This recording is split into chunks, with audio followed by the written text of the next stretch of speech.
जय हिंद साथियों, आपकी नजर इस वीडियो पर पड़ी है और आपने इस वीडियो में एंट्री की है तो आपकी किस्मत साथियों बहुत अच्छी है, क्योंकि आज की ये एकमात्र वीडियो आपकी परीक्षा पर साथियों भारी पड़ेगी। मैं कहूंगा यहां से डिक्टो हूबहू बहुत सारे सवाल आपको आपकी परीक्षा में देखने को मिलेंगे, क्योंकि ये वीडियो ये क्लास बहुत मेहनत के बाद साथियों तैयार की जा रही है। बहुत सारा कंटेंट इसमें मैंने आपको दिया है जो आपको सीधे सीधे एग्जाम में देखने को मिलेगा। सबसे पहले हिंदी के पूरे 20 सवाल, जिसमें से कुछ नहीं साथियों 13 से 14 क्वेश्चन आपको पहले से आते होना चाहिए, ठीक है ना, या करने की कोशिश आप लोग करना। उसके अलावा जीके की अगर बात करें तो 11 से 12 सवाल बिल्कुल सही करने की कोशिश करना, और रीजनिंग में एक अच्छा स्कोर आपको आना चाहिए और मैथ में एक अच्छा स्कोर आपका आना चाहिए। तो कुल मिला कि ये बिल्कुल पेपर वाला मैंने पैटर्न रखा है, इसलिए आप इन सारे के सारे सवालों को बहुत अच्छे तरीके से देखिएगा।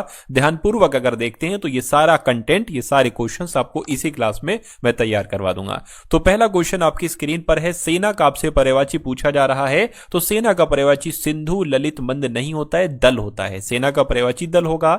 उसके बाद देखिए, सीमा ने रोहिणी से कहा कि थकान के नाते तुम्हें उसकी मदद करनी चाहिए, बचपन के नाते या इंसानियत के नाते तुम्हें उसकी मदद करनी चाहिए, या गुस्से के नाते। तो मैं कहूंगा इंसानियत के नाते तुम्हें उसकी मदद करनी चाहिए, ये होना चाहिए। उसके बाद देखिए, जलमार्ग का साथों विलोम आपसे यहां पर पूछा जा रहा है। तो देखिए, जल का विलोम जैसे कि कहते नहीं है जल मार्ग, तो थल मार्ग हो जाएगा, है ना। तो जलमार्ग का विलोम क्या हो जाएगा, थल मार्ग हो जाएगा। आंसर आपको ऑप्शन नंबर ए होगा। उसके बाद देखिए, दिए गए वाक्य में गलत वर्तनी वाला शब्द बताइए। मानव का कल्याण ही मनुष्य का धर्म है। इसमें दिक्कत पता कहां पर लग रही है, यहां पर लग रही है। तो कल्याण कल्याण नहीं होता है साथियों, कल्याण शब्द होता है। तो कुल मिला के कौन से शब्द की वर्तनी गलत है, ऑप्शन नंबर सी वाले की वर्तनी गलत है, और यही आपका जवाब होगा।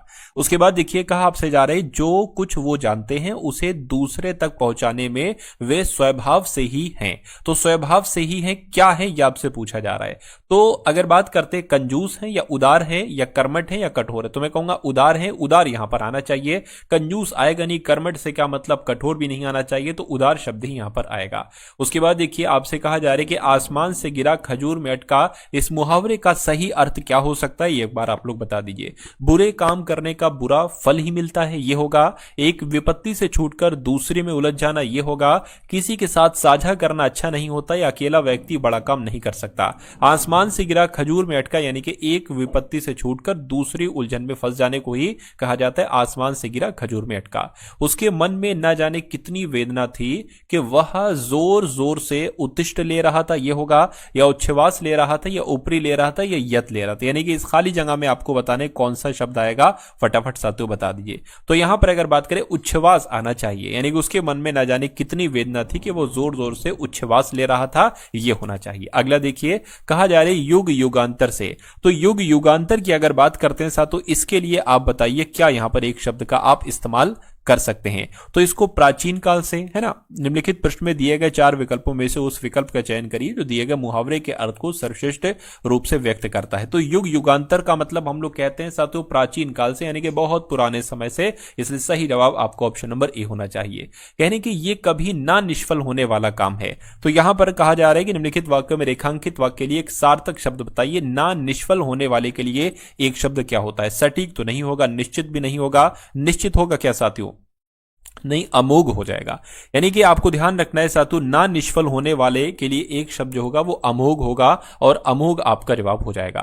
कहने के नेताजी से अपनी सुरक्षा के लिए कई अंगरखा रखे हैं।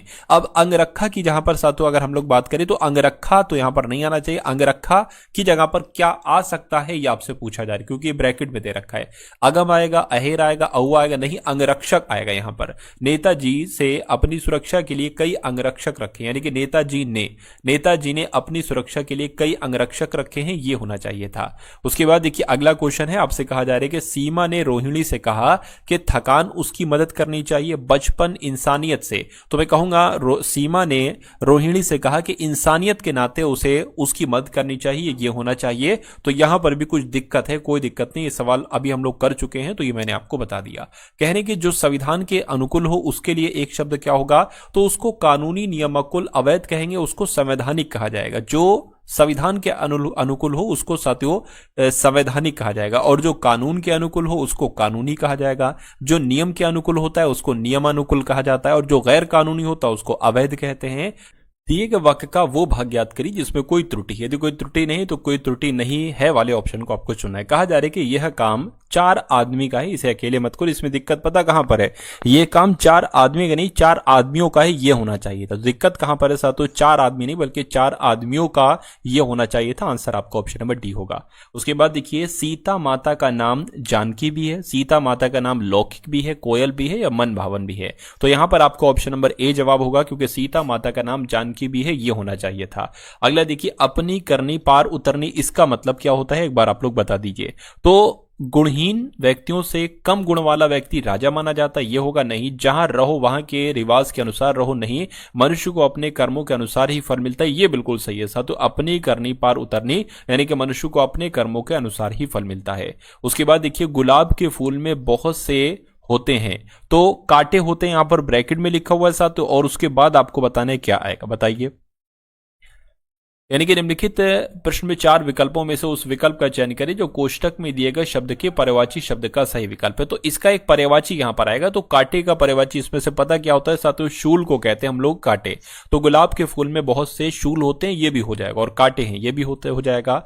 छलनी कर डालना, इसका मतलब क्या होता है बताइए। तो रौनक होना नहीं, मन में वैराग होना नहीं, शोक विहल कर देना, बिल्कुल छलनी कर देना यानी कि शोक विहल कर देना। आंसर आपका सी होगा।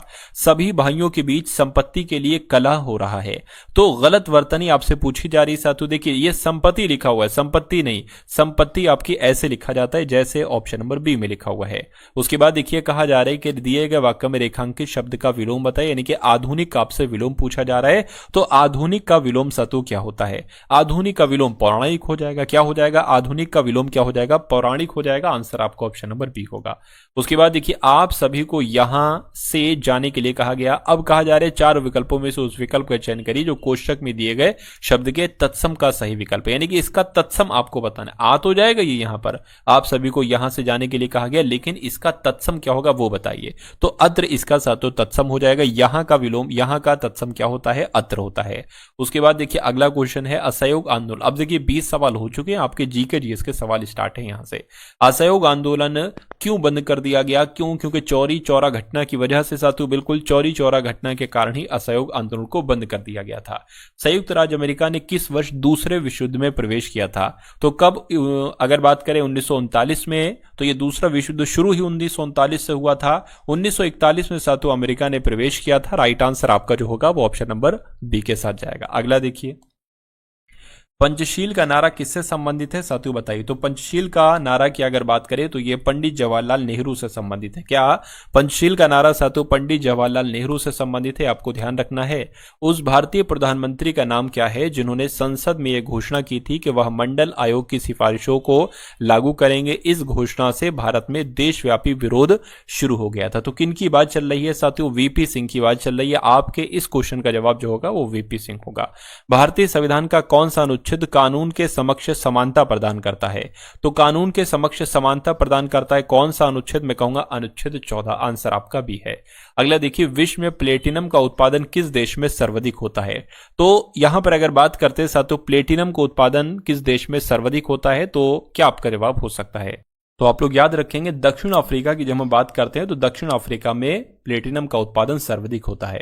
इनमें से कौन सा राज्य पालघाट दर्रे से आपस में जुड़े हुए हैं, तो किन 2 राज्यों की बात चल रही है, मैं कहूंगा केरल और तमिलनाडु की बात चल रही है, क्योंकि ये 2 राज्य केरल और तमिलनाडु पालघाट दर्रे से आपस में जुड़े हुए हैं। कौन सा कृत्रिम बंदरगाह है साथियों बताइए, तो मैं कहूंगा जो चेन्नई बंदरगाह है ये कृत्रिम बंदरगाह है। आंसर आपका ऑप्शन नंबर ए होगा। अगला देखिए निम्नलिखित में से किस क्रांति ने तिलहनों के उत्पादन में वृद्धि की थी, तो तिलहनों के उत्पादन में वृद्धि की थी, मैं कहूंगा पीली क्रांति की बात चल रही है। पीली क्रांति आपके इस क्वेश्चन का जवाब होगा। साथ ही उसके बाद देखिए भारत में से क्या अप्रत्यक्ष कर की श्रेणी में है, तो अप्रत्यक्ष कर इसमें से कौन सा है ये आपको यहां पर बताना है। तो अगर हम सेवा कर की बात करते हैं तो ये क्या है, ये एक अप्रत्यक्ष कर है। आंसर आपका ऑप्शन नंबर बी होगा, बाकी सारे प्रत्यक्ष कर हैं।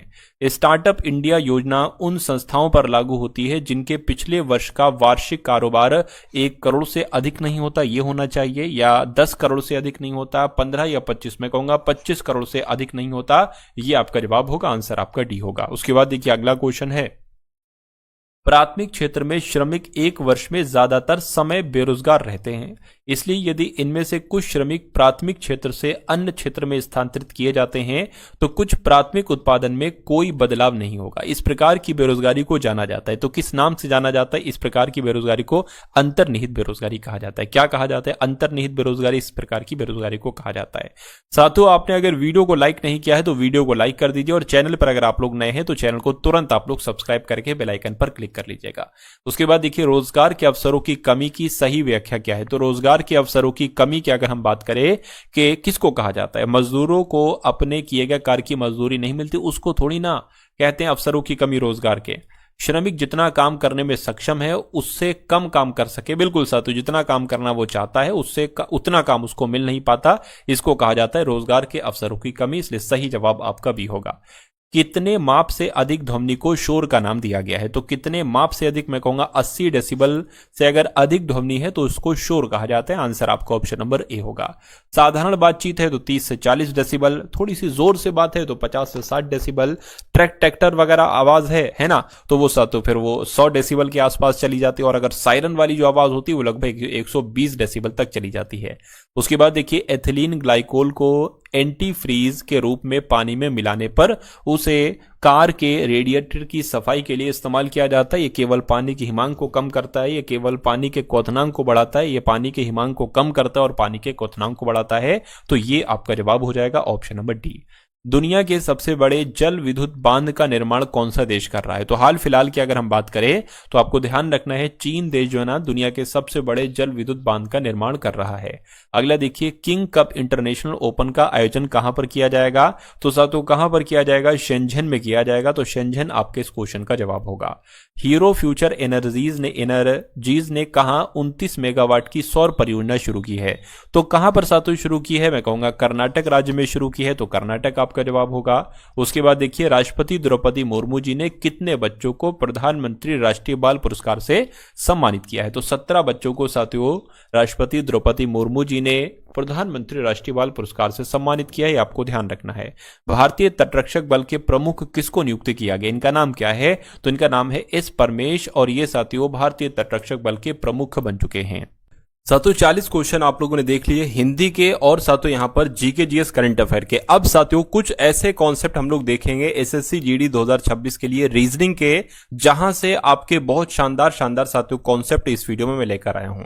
चलिए, तो इन रीजनिंग के क्वेश्चंस को भी देखिए और आप अपनी रीजनिंग को भी साथियों मजबूत कीजिए। तो पहला क्वेश्चन आपकी स्क्रीन पर है, कहा जा रहा है कि सबसे पहले 176 है, उसके बाद कौन सा नंबर आएगा ये आपको बताना है, और उसके बाद 882 ही आना चाहिए, और फिर साथियों 785, और फिर 688, और उसके बाद 591 आएगा। तो इसमें आखिर क्या लॉजिक लगा है, थोड़ा सा सोचने की कोशिश कीजिए। देखिए, अगर हम 882 से 785 पर जाएं तो कितने घटाए गए हैं साथियों? अगर बात करें 7 और 9 97 घटाए हैं। अच्छा, यहां पर भी साथियों वही 97 घटाएगा, और यहां पर भी 97 घटाए गए हैं, तो यहां पर भी 97 घटाए जाएंगे। तो अगर 1076 में से आप 97 घटाते हैं तो कितना बचता है? तो साथियों 9 7 9 है ना, तो 979 बचता है, और यहां पर भी वही 97 ही घटेगा।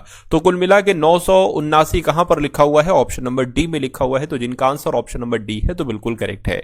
उसके बाद देखिए, अगला क्वेश्चन है आपकी स्क्रीन पर, आपसे कहा जा रहा है कि SWA से UYC बन गया है, तो FJN से कौन से 3 लेटर यहां पर बनाए जा सकते हैं? देखिए, S से यहां पर U हुआ है तो एक बड़ा है या दो बड़े हैं साथ? S 19 पर होता है, U 21 पर होता है। W से Y हुआ है तो यहां पर भी कितने बड़े हैं? 2 बड़े हैं, और A से C हुआ है 2 बड़े। अब इसमें भी 2 बड़ा, ये F होता है 6 पर, 2 बड़ा हो गए 8 हो जाएगा, 8 पर होता है H। उसके बाद साथियों यहां पर आ जाएगा L, क्योंकि J से 2 बड़ा हो गए L आएगा, और N से 2 बड़ा हो गए तो साथियों P आएगा। तो HLP कहां पर लिखा हुआ है? ऑप्शन नंबर बी में लिखा हुआ है। उसके बाद देखिए, अगला क्वेश्चन साथियों नंबर सीरीज का क्वेश्चन है, और 1 से 2 क्वेश्चन साथियों पूछे जाते हैं नंबर सीरीज के। तो सबसे पहले लिखा हुआ है 242, उसके बाद है साथियों 264, और उसके बाद आपको बताने कौन सा नंबर आएगा, और फिर 308 आएगा, और फिर 330, और फिर साथियों 352। तो यहां पर आप कैसे कर सकते हो ये एक बार मुझे बताइए। 242 से 264 हुआ है तो कितना बढ़ाया गया है? तो साथियों 22 बढ़ाया गया है। अच्छा, यहां पर अगर बात करें तब भी 22 बढ़ाया गया, और यहां पर भी 22 ही बढ़ाया गया है। तो यहां पर भी साथियों 22 बढ़ाया जाएगा। 264 और 22 कितना होता है? 4 2 6 6 2 8 और 2, यानी कि 286 होता है। तो 286 तो हमें ऑप्शन नंबर बी में दिख रहा है।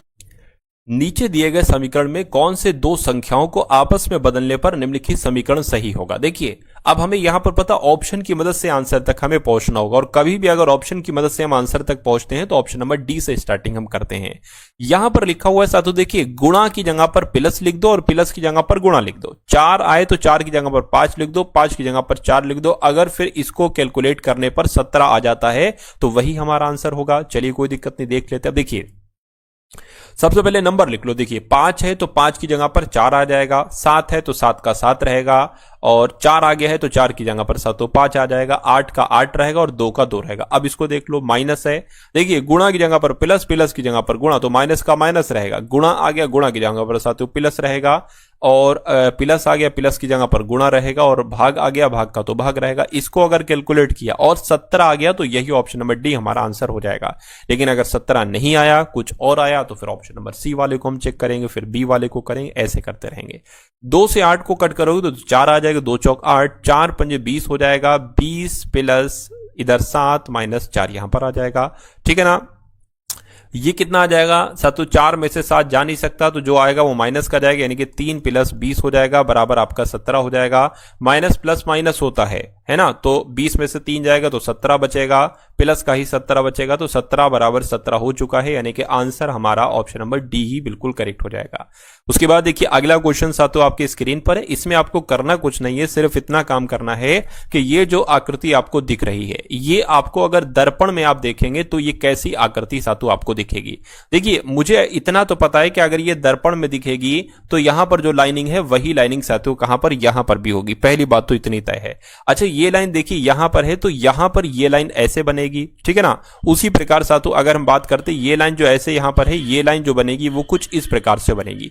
अच्छा ये ऐसे यहां पर नहीं बनी हुई है, ठीक है, और यहां पर भी नहीं बनी हुई है, यहां पर बनी है और यहां पर बनी है, कोई बात नहीं। अब देखिए ये दर्पण में इधर वाली जो आकृति है ये आ जाएगी इधर को, ठीक है ना। तो ये जब इधर को आ जाएगी तो ये कुछ इस प्रकार से बनेगी साथियों, इस प्रकार से, और इसकी लाइनें ऐसे हैं तो इसकी लाइनें जो हो जाएंगी वो कुछ इस प्रकार से हो जाएंगी, इस प्रकार से हो जाएंगी, है ना। अब देखिए क्या ये यहां पर है, नहीं ये यहां पर है, लाइनें यहां ऐसे बनी और यहां पर ऐसे बनी है, तो कुल मिला के ये आपका जवाब होगा ऑप्शन नंबर डी वाला। अगला क्वेश्चन आपकी स्क्रीन पर है, देखिए इस क्वेश्चन को और बताइए आपका जवाब साथियों क्या हो सकता है। आपसे यहां पर कहा जा रहा है कि 7 लड़कियां हैं PQRSTUV एक वृत्ताकार मेज के चारों ओर केंद्र से बाहर की ओर मुंह करके बैठी हैं, परंतु जरूरी नहीं कि वो इसी क्रम में बैठी है जिस क्रम में यहां पर लिखा हुआ है। कहा जा रहा है कि QR दोनों की निकटतम पड़ोसी है P, ठीक है। S ना तो R और ना ही T की निकटतम पड़ोसी है, T और U दोनों की निकटतम पड़ोसी है, T और U यहां पर अगर बात करें क्या लिखा होना चाहिए, T और U दोनों की निकटतम पड़ोसी V है, तो यहां पर साथियों V आप लोग कर लेंगे, कोई दिक्कत नहीं, मैं कर देता हूं, चलिए, है ना। उसके बाद अगर बात करते कह रहे हैं कि V जो है ना ये S के दाईं ओर से दूसरे स्थान पर बैठी, S U की निकटतम पड़ोसी R के ठीक है बाईं ओर कौन बैठी। तो सबसे पहले साथियों 7 लड़कियां हैं तो 7 लड़कियों की जगह बना लो, 1 2 3 4 5 6 और एक साथ, तो यहां पर 7, ठीक है, कोई दिक्कत नहीं। उसके बाद देखिए यहां पर एक लाइन कही गई थी कि VS के दाईं ओर दूसरे स्थान पर बैठी है। पूरे सवाल में से सिर्फ हम इसी लाइन को ही सबसे पहले करेंगे।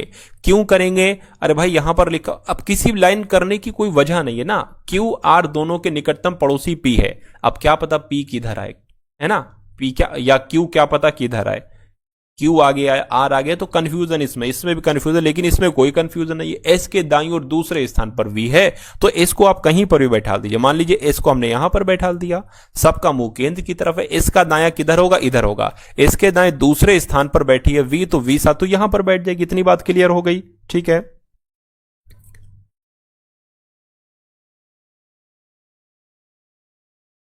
अच्छा केंद्र के बाहर की ओर मुंह करके बैठी हुई है, कोई दिक्कत नहीं, केंद्र के बाहर मुंह करके बैठी हुई है तो S अगर इधर है तो फिर S का दायां जो होगा वो इधर को होगा, यानी कि V साथ तो यहां पर आ जाएंगी। अब उसके बाद आपको वो लाइन सॉल्व करना है जिसमें S या V कोई एक है, तो S या V की अगर बात करें, QR दोनों की निकटतम पड़ोसी P है, S ना तो R और ना ही T की निकटतम पड़ोसी है। S जो है ना, यानी कि ना तो यहां पर R बैठेगा और ना ही यहां पर T बैठेगा, टी और यू दोनों के निकटतम पड़ोसी वी है। अब देखिए यहां पर थोड़ा सा हमें रिस्क लेना पड़ेगा। टी और यू दोनों के निकटतम पड़ोसी वी है, तो अगर मान लीजिए टी हमने यहां पर बना दिया और यू हमने यहां पर बना दिया, देखिए ये लाइन पूरी हो गई। टी और यू की निकटतम पड़ोसी वी है, टी और यू की निकटतम पड़ोसी वी है, हो चुका है ये। उसके बाद आपसे कहा जा रहा था कि एस जो है ना तो आर और ना ही टी की निकटतम पड़ोसी है। ठीक है, कोई दिक्कत नहीं है। तो आर या तो यहां पर या तो यहां पर आएगा। उसके बाद कहा जा रहा है कि एस यू की निकटतम पड़ोसी है। एस जो है ना यू की निकटतम पड़ोसी है, ये भी हो चुका है। आर के ठीक बाईं ओर कौन है, आर के ठीक बाईं ओर कौन है, ये आपसे यहां पर कुल मिला के पूछा जा रहा है। एक बार फिर से सवाल को पढ़िए अगर दिक्कत आ रही है। क्यू और आर दोनों के निकटतम पड़ोसी पी है, तो क्यू और आर की अगर हम लोग यहां पर बात करें, अब देखिए क्यू और आर के निकटतम पड़ोसी P है, तो P यहां पर बनेगी और Q यहां पर बन सकता है, Q यहां पर भी बन सकता है, R यहां पर, यानी कि Q R इन दोनों की जगह पर आएंगे।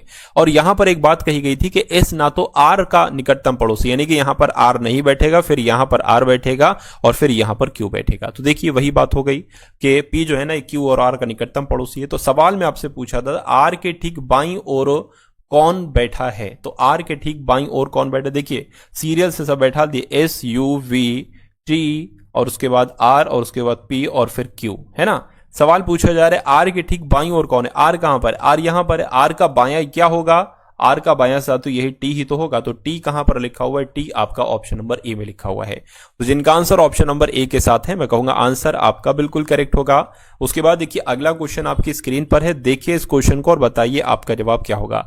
12 गुणा 3 - 4 है ना, और ये भाग होगा, फिर भाग 2 प्लस 41 बराबर 7। आपको बताना है दिए गए विकल्पों में से किन दो संख्याओं को आपस में बदलने पर निम्नलिखित सही समीकरण जो है ना वो सही हो जाएगा, है ना। यहां पर भी हम डी से ही चलते, जब कभी भी अगर हमें ऑप्शन से सही करना है डी से हम चलेंगे, आंसर हमें जल्दी मिल जाएगा।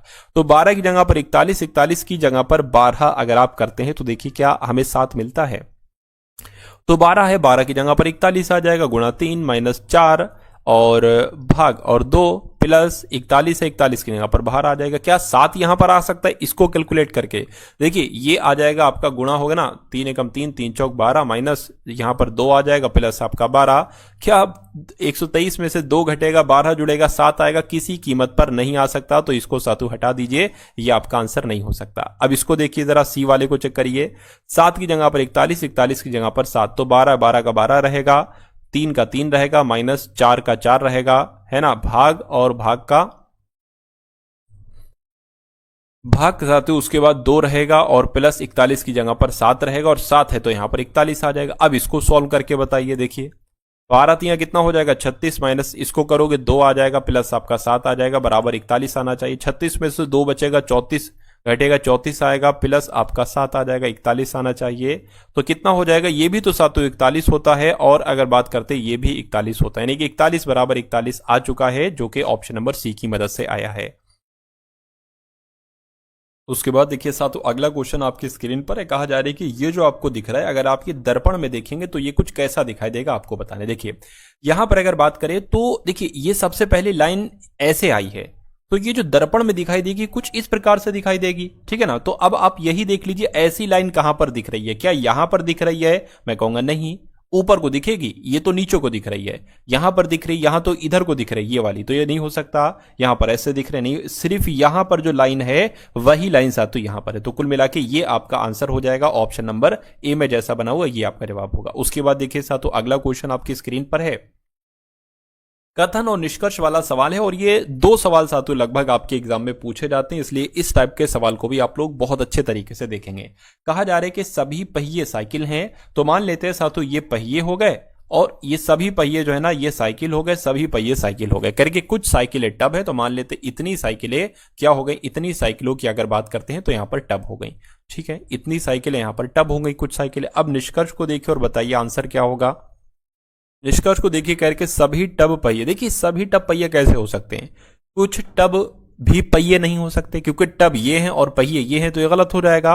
सभी साइकिल टब हैं, सभी साइकिल टब है, गलत है। अगर ये होता कुछ साइकिल टब हैं तो हम मान लेते, लेकिन ये भी गलत हो जाएगा। सभी साइकिल पहिए, सभी साइकिल पहिए नहीं है, कुछ साइकिलें पहिए, तो ये भी आपका गलत हो जाएगा।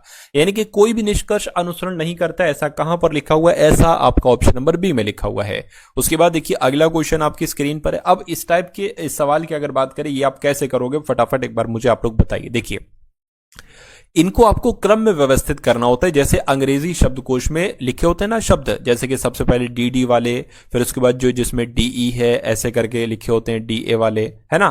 तो देखिए अगर यहां पर अगर बात करें तो आपको एक चीज यहां पर दिख रही होगी सबसे कॉमन, डीई सी ए यहां पर है, डीई सी ए यहां पर है, डीई सी ए यहां पर है, और डीई सी ए यहां पर भी है और यहां पर भी। तो अभी हम नहीं पता लगा सकते कि कौन सा डिक्शनरी में पहले आएगा, लेकिन अब हम साथों जरूर पता लगा सकते हैं कि देखिए यहां पर ए है, तो यहां पर एन है, और यहां पर साथियों क्या है, यहां पर एम है। तो सबसे पहले क्या आएगा? सबसे पहले ये वाला आएगा, यानी कि 2 वाला पहले आएगा 1 वाले से। अब यहां पर डी है, ये तो फिर तो 2 से भी पहले आ जाएगा 3 वाला, ठीक है ना। उसके बाद अगर बात करते हैं यहां पर जी है, तो जी वाला नहीं, पहले डी वाला आएगा, और यहां पर वाई है तो ये तो बाद में ही आएगा। तो सबसे पहले 3 वाला आ जाएगा, फिर उसके बाद साथियों 4 वाला आ जाएगा, ये वाला जिसमें जी है। उसके बाद साथियों फिर आपका एम वाला आएगा, और फिर ये एन वाला आएगा। तो फिर उसके बाद 2 आएगा, उसके बाद 1 आएगा, बचा 5, उसके बाद 5 आएगा। यानी कि 342 और 15 कहां पर लिखा हुआ है? ऑप्शन नंबर बी में लिखा हुआ है। तो जिनका आंसर ऑप्शन नंबर बी के साथ है तो बिल्कुल करेक्ट होगा। उसके बाद देखिए अगला क्वेश्चन साथियों आपकी स्क्रीन पर है। इन क्वेश्चंस को देखिए और बताइए आपका इस सवाल का जवाब क्या होगा। आपसे यहां पर साथियों क्या कहा जा रहा है? आपसे कहा जा रहा है कि यदि कुछ मोबाइलों के 75%, बहुत ध्यान से इस सवाल को साथियों आप लोग देखिएगा, आपके एग्जाम में ये कॉन्सेप्ट पूछा जाएगा आपसे। आपसे कहा जा रहा है यदि कुल मोबाइलों के, कुल मोबाइल कितने हो सकते हैं? 100 हो सकते हैं, 100 ही मानेंगे ना। तो कुल मोबाइलों के 75% मोबाइल को 20% की हानि पर बेच दिया जाता है, और जो शेष मोबाइल बचे हैं, जब 100 मोबाइल हैं तो उसमें से 75% को बेच दिया जाता है जैसे भी, तो शेष मोबाइल कितने बचेंगे? 25% बचेंगे, और उन 25% को 30% के लाभ पर बेच दिया जाता है। तो पूछा जा रहा है कि भाई साहब हानि होगी, लाभ होगा, हानि होगी तो कितनी होगी, लाभ होगा तो कितना होगा। देखिए मान लेते हैं 100 कुल मिला के मोबाइल, इनका 75% कितना बनेगा? तो 75 बनेगा, यानी कि इन 75 को 20% की हानि पर बेच दिया जाता है। तो देखिए जरा इसका 20% आखिर कितना होगा। उसके बाद कहा जा रहा है शेष मोबाइल, 75% यहां कवर हो गया, शेष मोबाइल कितने बचेंगे? 25% बचेंगे। इन 25% को 30% के प्रॉफिट पर बेच दिया जाता है। तो अगर बात करते हैं यहां से अगर सातों कट करेंगे तो कितना आ जाएगा? 5 एकम 5 और 5 पंजे 25, यानी कि 15। 75% मोबाइल पर 20% की हानि की अगर बात करें तो 15 मोबाइल बने, और यहां पर अगर सातों बात करते हैं तो कितना आ जाएगा? तो आपका यह आ जाएगा 4 सत्ते 28, है ना, और 4 पंजे आपका 20 पॉइंट लग के, तो यहां पर 7.5 आ जाएगा। तो अगर बात करते हैं साथों यहां पर हानि हो रही है, यहां पर प्रॉफिट हो रहा है, तो अगर बात करते हैं साथों क्योंकि हानि ही होगी भाई साहब, है ना, ये हानि ही होगी। तो 15 में से 7 को अगर आप घटाओगे तो कितना बचेगा? 7.5% ही बचेगा। तो 7.5% की कुल मिला के हानि होगी, और ऐसा ऑप्शन नंबर बी में लिखा हुआ है। उसके बाद देखिए अगला क्वेश्चन आपकी स्क्रीन पर है। आपसे कहा जा रहा है कि 2 ऑफ 40 माइनस ब्रैकेट के अंदर है 44 प्लस, एक सेकंड रुकिए, देखिए ये जो आपका है ना, ये साथियों माइनस है। अब इसको सॉल्व करके मुझे बताइए आपका आंसर क्या हो सकता है। आपको बताया मैंने कई बार कि ऑफ लिखा होता है तो ये इसका मतलब गुणा होता है, और गुणा सबसे पहले सॉल्व होता है साथियों भाग से भी। अगर ऑफ के रूप में लिखा हुआ है तो होगा, वरना फिर तो गुणा तो भाग के बाद सॉल्व होता है। तो 40 गुना कितने हो जाएंगे? 80 हो जाएंगे। ब्रैकेट के अंदर 44, देखिए 44 प्लस 2 कितने हो जाएंगे साथियों? 46 हो जाएंगे। तो 46 में से 96 जा नहीं सकते, 96 में से 46 जाएंगे, लेकिन जो आएगा वो माइनस का होगा, तो 0 आ जाएगा, और यहां पर 5 आ जाएगा, यानी कि 5 जो बचेगा वो माइनस का 50 आ जाएगा, माइनस माइनस आपके प्लस हो जाएंगे। तो कुल मिला के 80 प्लस 50 कितने होते हैं? 130 होते हैं, और 130 कहां पर है? ऑप्शन नंबर सी वाले में। तो जिनका आंसर ऑप्शन नंबर सी है तो बिल्कुल करेक्ट है। उसके बाद देखिए अगला क्वेश्चन आपकी स्क्रीन पर है। इस क्वेश्चन को देखिए और बताइए आपका जवाब क्या होगा। चलिए साथियों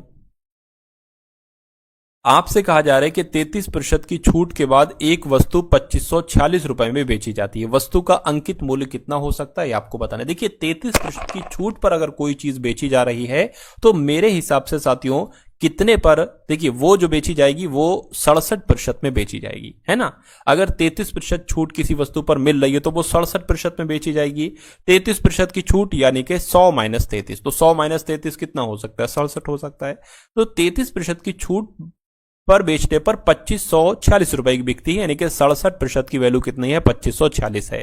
तो उसका अंकित मूल्य कितना होगा, अंकित मूल्य भाई साहब 100% हम मानते हैं यहां पर, तो 100% की वैल्यू आपको निकालना है। तो 2546 बटा अगर 67 आ जाए तो ये 1% की वैल्यू हो गई। 100% की वैल्यू निकालना है तो 100 से इसको गुणा कर दीजिए, आंसर आपका बहुत आराम से आ जाएगा। अब इसको सातों आप क्या करिए, आप इसको कैलकुलेट कर लीजिए। 67 से भाग दीजिए सातों, सबसे पहले इसको तो इस तरीके से हम भाग ले देते हैं। देखिए अगर मान लीजिए 70 है और ये 250 है तो चौक तो ज्यादा हो जाएंगे, तो साथ हम यहां पर तियां रखेंगे, यानी कि 67 तियां कितने हो जाएंगे, 7 तियां आपके 21 हो जाएंगे और 21 हो जाएंगे और 3 छंग 18 और आपका 20 हो जाएगा। अब इसको घटाइए, 3 बचेगा और यहां पर 5 बचेगा। अब ये वाला जो नंबर है 6 जो बचा है वो साथ उतार लीजिए। अब 67 की अगर हम किससे गुणा कराएं कि 536 आ जाए या उसके आसपास आ जाए। 67 की गुणा अगर हम 8 से कराते हैं, है ना, 10 से करा दे तो 670 हो जाएगा, बहुत ज्यादा हो जाएगा, तो 8 से कराइए।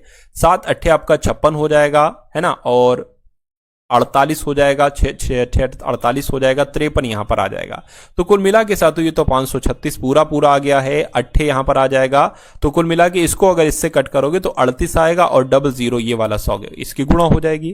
तो 3800 रुपए आपका जवाब होगा, यानी कि वस्तु का अंकित मूल्य कितना निकल कर आया, 3800 निकल कर आया, और यही आपके इस क्वेश्चन का जवाब है।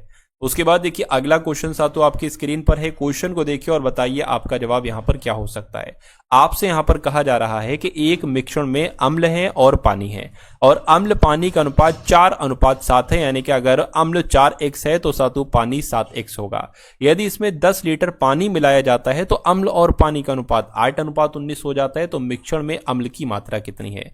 भाई साहब मिश्रण में अम्ल की मात्रा तो 4x है, तो कुल मिला के 4x की वैल्यू आपसे पूछी जा रही। तो सबसे पहले x की वैल्यू आप निकालिए, फिर 4 से उसकी गुणा कर दीजिएगा। देखिए मिश्रण में अम्ल कितना है 4x और पानी कितना है 7x से कहा जा रहा है 10 लीटर पानी मिलाया जाता है, तो 10 लीटर मैंने पानी मिला दिया, 10 लीटर मैंने पानी मिला दिया, और फिर जो इनका अनुपात है वो 8:19 हो जाता है, तो 8:19 हो गया। अब क्या करिए, आप इसको सातों कैलकुलेट करा लीजिए। यहां पर अगर सातों हम लोग बात करें, अब सातों क्या आपको कैलकुलेशन ही कराना है, बाकी और सातों कुछ नहीं आपको यहां पर करना है। देखिए क्रॉस मल्टीप्लाई सातों यहां पर हम लोग करा लेते हैं, है ना। चलिए क्रॉस मल्टीप्लाई की अगर बात करें साथों, अब यहां पर 19 चौक की अगर बात करें तो 19 चौक 76 होते हैं, यानी कि यहां पर तो 76x आ जाएगा। एक सेकंड कितना आ जाएगा साथों, यहां पर अगर बात करें 76x आपका आ गया, और 8 सत्ते की अगर बात करें तो साथों 7 अट्ठे आपके 56 होते हैं, तो 56x आ जाएगा, और यहां पर 8 धाम 80 आ जाएगा। तो साथियों यहां पर अब आपको क्या करना है, 76 में से आपको 56 को घटा लेना है। 76 में से 56 घटाओगे तो 20 बचेगा, क्योंकि बराबर के उधर 56 है, इधर आएगा तो वो माइनस का हो जाएगा, यानी कि 20x बराबर कितना हो जाएगा 80 हो जाएगा। x बराबर कितना हो जाएगा 80/20 हो जाएगा, कटेगा तो x बराबर यहां पर 4 हो जाएगा। सवाल में आपसे पूछा जा रहा था कि मिश्रण में अम्ल की मात्रा कितनी। भाई साहब अम्ल की मात्रा 4x है और 4x का मान आपको निकालना है, पहले मैंने आपको बताया था। तो 4 गुणा x यानी कि 4 गुणा 4, तो कुल मिला के 16 लीटर यहां पर साथियों आपका आंसर आ जाएगा। मिश्रण में अम्ल की मात्रा 16 लीटर है, आंसर आपका डी है।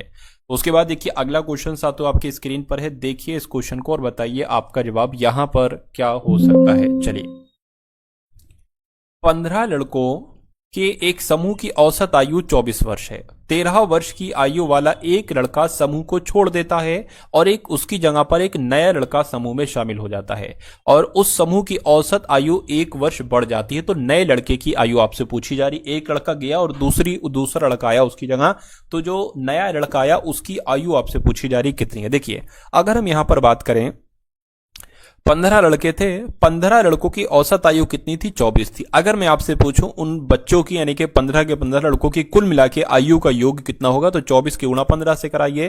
तो 24 की गुणा अगर हम 15 से कराते हैं तो 5 चौक आपका 20, 5 दूना 10 और 12, और यहां पर आ जाएगा 24, यानी कि 0 6 3।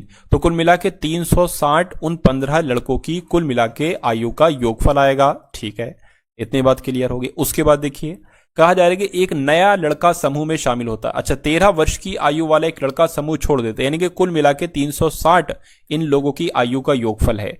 इसमें से 13 वर्ष की आयु वाला बच्चा छोड़ देता है, तो जब इसमें से 13 घटाओगे तो 347 बचेगा। यानी कि अब 14 लड़कों की अगर बात करते हैं, 14 लड़कों की आयु का योगफल यहां पर आ गया 347 है।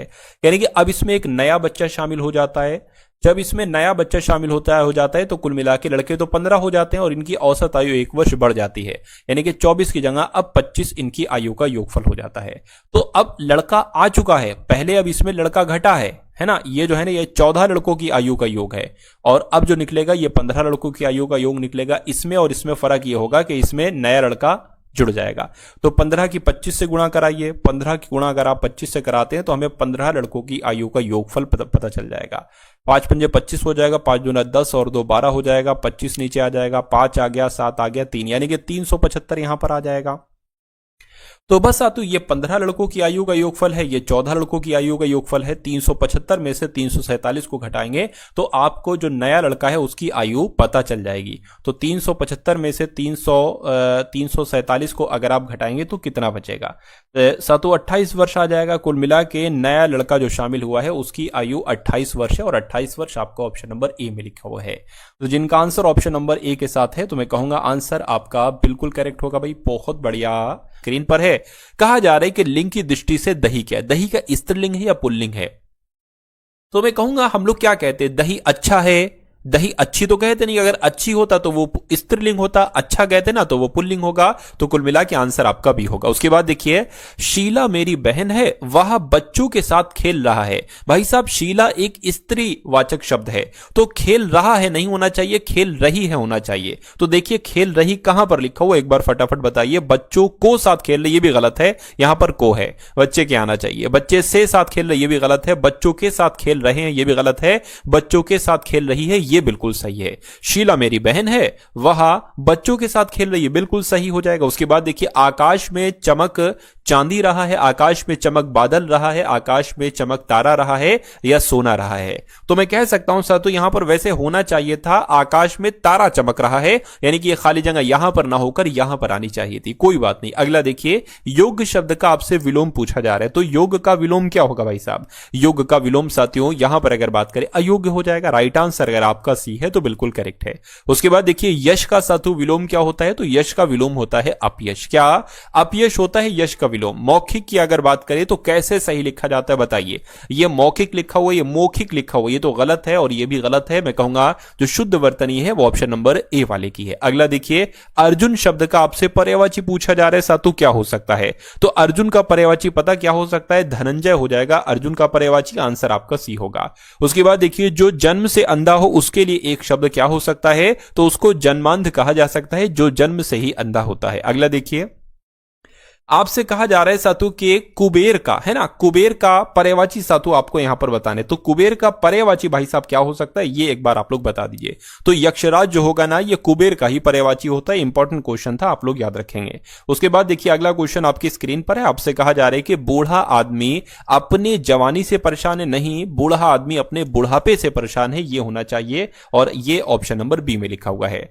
अंग अंग ढीला होना, इस मुहावरे का मतलब क्या होता है? बोलते तो अक्सर हो गया आप लोग के, अंग अंग ढीला हो गया भाई साहब आज तो, लेकिन इसका मतलब क्या होता है? निराश होना, हार जाना, दुखी होना, बहुत ज्यादा थक जाने को कहा जाता है अंग अंग ढीला हो जाना। उसके बाद देखिए, अगला सवाल कह रहे कि जो मोक्ष चाहता है उसके लिए एक शब्द क्या होता है? तो उसको मुमुक्षु कहा जाता है। जो मोक्ष चाहता है उसको मुमुक्षु कहते हैं। अगला देखिए साथियों, आपसे कहा जा रहा है कि दिए गए वाक्य का वह भाग याद कीजिए जिसमें कोई त्रुटि है ना।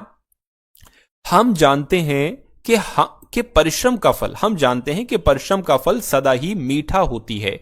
मीठा होती है नहीं, हम जानते हैं कि परिश्रम का फल सदा ही मीठा होता है, ये होना चाहिए। तो होती है की जगह पर होता है होना चाहिए, तो आंसर आपका सी होगा।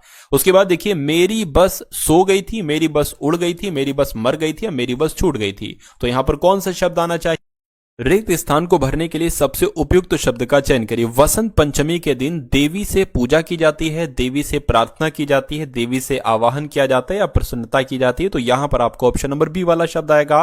अंधे के, क्या लिखा हुआ है साथियों, अंधे के लगना, ये क्या लिखा हुआ है, अधूरा क्वेश्चन है साथियों। ऐसा तो नहीं अंधे के हाथ बटेर लगना ये लिखा हो, तो अगर ये लिखा होता तो जवाब साथियों क्या होता, बिना प्रयास के कीमती वस्तु मिल जाना। बिल्कुल सही, यही आपका जवाब होगा। अगला देखिए, इसकी वर्तनी आपको बताने कौन से शब्द की वर्तनी आपको बिल्कुल सही लग रही है। शौकाकुल होता है नहीं, शौककुल होता है नहीं, ये शोकाकुल होता है और शोकाकुल ऑप्शन नंबर सी में लिखा हुआ है। उसके बाद देखिए अगला क्वेश्चन आपकी स्क्रीन पर है, कह रहे हैं कि आजकल तापमान में तेजा जब हो रही है ना। तो यहां पर अगर बात करें क्या होना चाहिए साथियों, आजकल तापमान में तेजी से, इसमें दिक्कत है साथियों, इस सवाल में दिक्कत है तो इसको स्किप कर दीजिए आप। उसके बाद देखिए अगला क्वेश्चन आपकी स्क्रीन पर है, देखिए और बताइए आपका जवाब यहां पर क्या होगा। आपसे कहा जा रहा है कि 326 ईसा पूर्व में सिकंदर और राजा पोरस के बीच युद्ध जो हुआ था वो किस नदी के किनारे पर हुआ था। तो साथियों वो झेलम नदी के किनारे पर हुआ था, ये आपको ध्यान रखना है। आंसर आपका डी होगा। उसके बाद देखिए भगवान महावीर स्वामी की शिक्षाओं के संकलन को क्या कहा जाता है, तो इनकी शिक्षाओं के संकलन को अगम सूत्र कहा जाता है। ये क्वेश्चन इंपॉर्टेंट है, आपको ध्यान रखना है। उसके बाद देखिए अगला की अगर बात करते हैं, प्राचीन काल में बौद्ध काल के दौरान कपिल वस्तु के शासक कौन थे। तो कपिल वस्तु के शासक कौन थे ये आपसे पूछा जा रहा है। तो शाक्य जो थे ना, शाक्य, ये कपिल वस्तु के शासक थे। उसके बाद देखिए 5वीं शताब्दी ईसा पूर्व में लिखा गया पाली कैनन, ये किस धर्म का मूल ग्रंथ है। तो ये बौद्ध धर्म का मूल ग्रंथ है। जो पाली कैनन है ना, ये बौद्ध धर्म का मूल ग्रंथ है। ये आपके एग्जाम में आएगा और क्वेश्चन इंपॉर्टेंट है। नालंदा किस धर्म का प्राचीन शिक्षण संस्थान था। तो ये तो बहुत आपसे सवाल पूछा जाता है। तो ये भी साथियों बौद्ध धर्म का एक शिक्षण संस्थान था, नालंदा विश्वविद्यालय। राइट आंसर आपका सी होगा। उसके बाद देखिए संपत्ति के अधिकार को भारतीय संविधान के किस संशोधन द्वारा मौलिक अधिकारों की सूची से हटा दिया गया था। तो क्या आपका जवाब होगा, मैं कहूंगा 44वां संविधान संशोधन के द्वारा साथियों हटा दिया गया था। आंसर आपका सी होगा। उसके बाद देखिए कहा जा रहा है कि निम्नलिखित में से किस राष्ट्र के, क्या लिखा हुआ है साथियों यहां पर अगर बात करें, किस राष्ट्र की, ये कुछ नहीं, किस राष्ट्र के संविधान से प्रेरित होकर भारत ने अपने संविधान में नीति निदेशक सिद्धांतों की विशेषता जोड़ी थी। तो ये पता साथियों ये आयरलैंड देश के संविधान से लिए गए थे। क्या नीति निदेशक सिद्धांत जो है ना, ये आयरलैंड देश के संविधान से लिए गए थे। इतनी बात आप लोग याद रखेंगे। भारत के राष्ट्रपति को पद से हटाने के लिए संसद द्वारा कौन सा प्रस्ताव पारित किया जाता है। तो अगर राष्ट्रपति को पद से हटाना होता है तो महाअभियोग प्रस्ताव जो है ना, ये पारित किया जाता है। आंसर आपका डी होगा। उसके बाद देखिए लोकसभा में अविश्वास प्रस्ताव पारित होने पर किसे इस्तीफा देना पड़ता है। यानी कि अगर लोकसभा में अविश्वास प्रस्ताव पारित हो जाता है तो पता पूरी मंत्रिपरिषद इस्तीफा देती है। राइट आंसर आपका सी होगा। कौन सा भारतीय पर्वत विशालकाय पिरामिड जैसा दिखाई देता है और इसका एक समतल शिखर क्षेत्र तथा 2 चोटियां हैं। तो किसकी बात चल रही है, मैं कहूंगा कामेट पर्वत की बात चल रही है। यानी कि ये कामेट पर्वत ही विशालकाय पिरामिड जैसा दिखाई देता है और इसका एक समतल शिखर क्षेत्र और तथा 2 चोटियां हैं। उसके बाद देखिए माउंट एवरेस्ट पर चढ़ने वाली प्रथम छिन्न अंग वाली भारतीय महिला कौन थी। तो उनका नाम अरुणिमा सिन्हा था साथियों। क्या नाम था, अरुणिमा सिन्हा आपके इस क्वेश्चन का बिल्कुल करेक्ट आंसर होगा। उसके बाद देखिए माउंट जोपुनो निम्नलिखित में से किस राज्य में स्थित है। तो ये पता कहां पर है, माउंट जोपुनो ये सिक्किम राज्य में स्थित है। सिक्किम आपके इस क्वेश्चन का बिल्कुल सही जवाब होगा। उसके बाद देखिए साथियों लिपुलेख दर्रा ये कहां पर स्थित है, लिपुलेख दर्रा, तो ये कहां पर स्थित साथियों, उत्तराखंड में स्थित है लिपुलेख दर्रा। सही जवाब अगर आपका डी है तो बिल्कुल करेक्ट है। मार्शल आर्ट डंबे ये किस महाद्वीप से संबंधित है। तो पता साथियों ये अफ्रीका महाद्वीप से संबंधित है मार्शल आर्ट डंबे। आंसर आपका भी होगा। उसके बाद देखिए किस भौतिक मात्रा का सीमेंस में मापन किया जाता है। तो किस भौतिक मात्रा का सीमेंस में मापन किया जाता है, मैं कहूंगा विद्युत चालकता का सीमेंस में मापन किया जाता है। सही जवाब आपका ऑप्शन नंबर बी होगा। उसके बाद देखिए कंप्यूटर के मस्तिष्क के रूप में साथियों किसको जाना जाता है। तो सीपीयू की अगर हम बात करते हैं तो सीपीयू को कंप्यूटर का मस्तिष्क कहा जाता है। अच्छा इसकी फुल फॉर्म क्या है, एक बार कमेंट में आप लोग मुझे बताइए। कौन सी मिश्र धातु में लेड और टिन होते हैं। तो पता साथियों लेड और टिन जो होते हैं वो सोल्डर में होते हैं। किसमें होते हैं साथियों, सोल्डर में होते हैं। आंसर आपका ऑप्शन नंबर डी होगा। अगला देखिए बैंकों में जमा राशि के 5 अधिकतर हिस्सों का उपयोग किस लिए किया जाता है, बताइए। ये कुछ नहीं है। बैंकों में जमा राशि के अधिकतर हिस्से का उपयोग किस लिए किया जाता है? तो साथियों ऋण के लिए किया जाता है। ऋण आपके सवाल का बिल्कुल करेक्ट आंसर हो जाएगा। गराड़ी लोक नृत्य जो है ना, ये कहां का है? तो ये पदुचेरी में किया जाता है लोक नृत्य, यानी कि गराड़ी लोक नृत्य कहां का है? पदुचेरी का है। उसके बाद देखिए तेरताली लोक नृत्य कहां का है, आपसे पूछा जा रहा है। तो ये साथियों मध्य प्रदेश में किया जाता है। तेरताली लोक नृत्य जो है ना, ये मध्य प्रदेश में किया जाता है। ये बात आप लोग यहां पर याद रखेंगे। उसके बाद देखिए साथियों, अब आपके सामने यहाँ पर रीजनिंग की क्वेश्चन स्टार्ट हो चुके हैं। आप सभी को पता है कि रीजनिंग में आप पूरा स्कोर कर सकते हैं एसएससी जीडी के एग्जाम में। तो अगर आप वाकई में पूरा स्कोर करना चाहते हैं साथियों, तो इन रीजनिंग के सवालों को आप लोग देख लीजिएगा। बहुत शानदार कॉन्सेप्ट मैं आज की इस वीडियो में लेकर आया हूं। चलिए, तो आपसे पहला सवाल कहा जा रहा है कि इसका जवाब आप लोग देने की कोशिश कीजिएगा कि PERHAPS को SPAHREP लिखा जाता है, तो साथियों CHEWING को क्या लिखा जाएगा? देखिए, मैंने जब इन लेटर्स को पढ़ा तो मुझे पता चला कि इन लेटर से ही ये वाले लेटर्स आपके तैयार किए गए हैं। ठीक है, कोई दिक्कत नहीं। अब मुझे ये भी लग रहा है कि P सबसे पहले तो अंत में कर दिया, E दूसरे नंबर पर तो इधर आ गया, R यहां पर है तो यहां आ गया, H यहां पर है तो यहां आ गया, आगे यही प्रोसेस शुरू है। यानी कि जो सबसे पहला था वो सबसे अंत में कर दिया, तो जो सबसे पहला है वो सबसे अंत में कर देंगे, C सबसे पहले, उसके बाद साथ तो H आ जाएगा, उसके बाद E आ जाएगा, उसके बाद W आ जाएगा, उसके बाद I आ जाएगा, N आ जाएगा और उसके बाद G आ जाएगा। तो ये कौन से ऑप्शन में आपको दिख रहा है? GNIWEHC, ऐसा ऑप्शन नंबर ए में आपको दिख रहा है। उसके बाद देखिए अगला क्वेश्चन है, कहने के कथन है और साथियों निष्कर्ष आपके सामने है। बहुत शानदार सवाल है ये।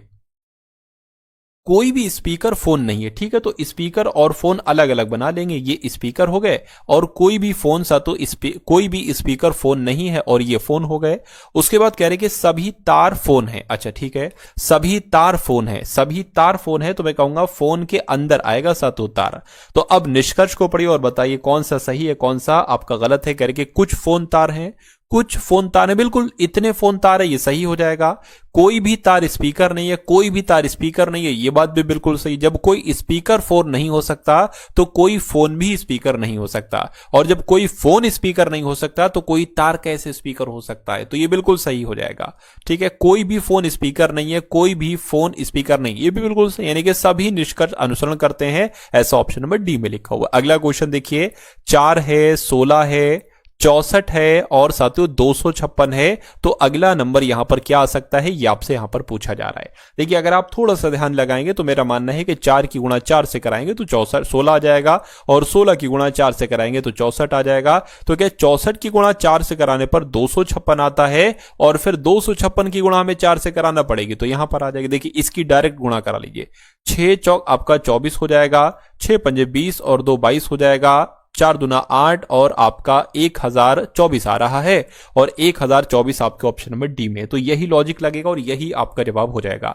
उसके बाद देखिए अगला क्वेश्चन है, कह रहे कि 4 अक्षर समूह दिए गए हैं जिनमें से 3 किसी तरह से संगत हैं और 1 असंगत है। उस असंगत वाले के बारे में आपसे पूछा जा रहा है। देखिए, अगर यहां पर आप साथियों थोड़ा सा ध्यान देंगे, आपको ऐसा लगेगा कि ये टी से वाई हुआ है, यानी कि 5 बड़ा है, और वाई से डी होने पर भी साथियों 5 बढ़ रहा है। ठीक है, आर से वी की अगर बात करें तो यहां पर तो 4 बड़ा है, और वी से बी हुआ है तो यहां पर कितना बड़ा है साथियों? देखिए, वी होता है UVWXYZ और फिर ए और फिर बी, है ना, तो यहां पर साथियों यहां पर तो 6 बढ़ गया है। चलिए कोई दिक्कत नहीं। यहां पर अगर बात करें तो एन से एस हुआ है 4 बड़ा है, ठीक है ना, 4 बड़ा, 4 नहीं साथियों 5 बड़ा है, सॉरी, है ना, और एस से एक्स हुआ है, यहां पर 5 बड़ा है तो 5 यहां पर बड़ा, 5 यहां पर बड़ा। जी से एल हुआ है 5 बड़ा है, एल से क्यू हुआ 5 बड़ा है तो 5 5 यहां बड़ा है। यानी कि जो लॉजिक यहां पर लगा वही लॉजिक यहां पर, और वही लॉजिक आपका यहां पर ऑप्शन नंबर बी वाले में अलग लॉजिक लगा है, तो यही आपका जवाब होगा और यही सबसे अलग हो जाएगा। उसके बाद देखिए अगला क्वेश्चन आपकी स्क्रीन पर है, आपसे कहा जा रहा है कि 6 अलग अलग पंक्तियों में एक के बाद एक के क्रम में बैठे हुए लोग हैं पंकज अल्पेश के। तो 6 लोग कहा जा रहे हैं, एक पंक्ति में बैठे, तो 6 लोग बना लीजिए, 1 2 3 4 5 और 1 6, ये 6 लोग यहां पर बना लिए।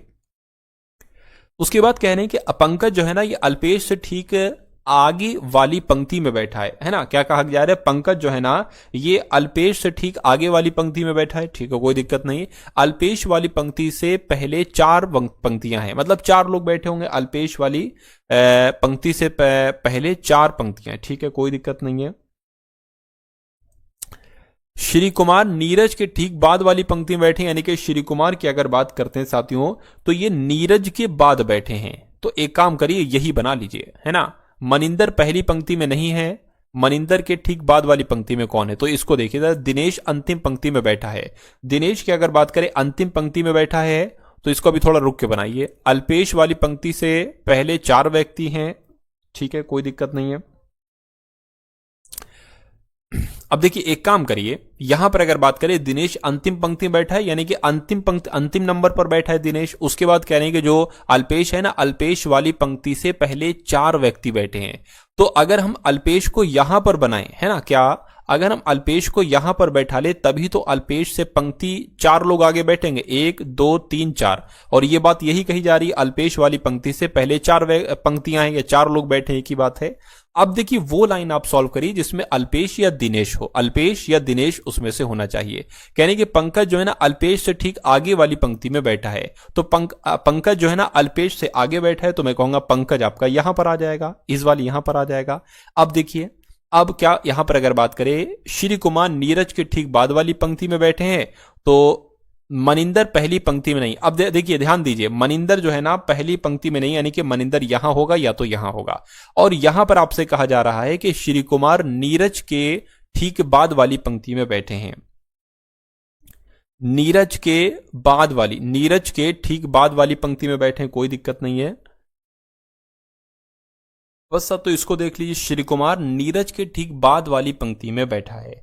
तो श्री कुमार जो है ना अगर बात करते हैं, श्री कुमार सातु आपका यहां पर आ जाएगा। श्री कुमार जो है ना ये नीरज के बाद बैठा है, तो नीरज यहां पर आ जाएगा। और बचा कौन साथियों? मनिंदर बचा। मनिंदर पहली पंक्ति में नहीं है, तो पहली पंक्ति में नहीं है, तो मनिंदर आपका यहां पर होगा। सवाल में पूछा जा रहा है कि मनिंदर के ठीक बाद वाली पंक्ति में कौन बैठा है, तो मनिंदर के ठीक बाद वाली पंक्ति में आपसे यहां पर पूछा जा रहा है, मनिंदर के ठीक बाद वाली पंक्ति में कौन बैठा है?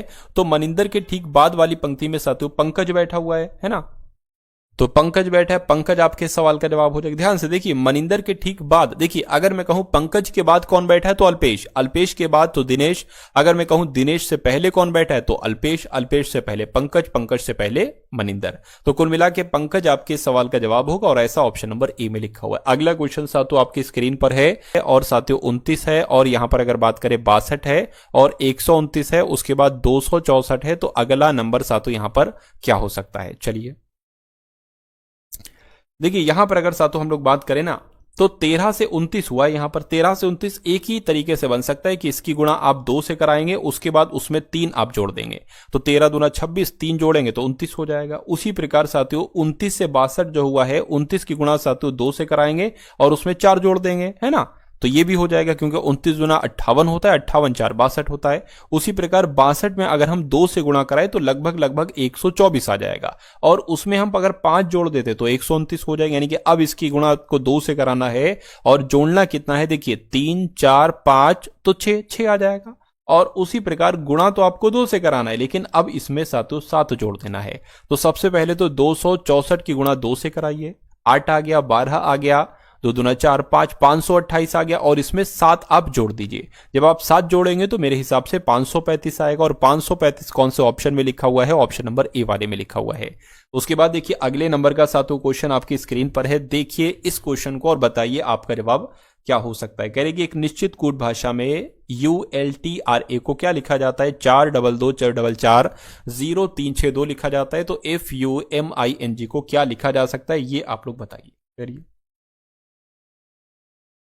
देखिए, अगर आप थोड़ा सा साथों यहां पर ध्यान देंगे तो यहां पर देखिए यू जो है ना वो 21 पर आता है, और 21 का डबल होता है 42, ठीक है। एल जो होता है ये 12 पर आता है, और 12 का डबल लिखा हुआ है 24। उसी प्रकार 1 का डबल 2 होता है, 2 लिखा हुआ 18, 18 और 18 पर होता है, 18 का डबल 36 होता है। तो समझ गए साथियों।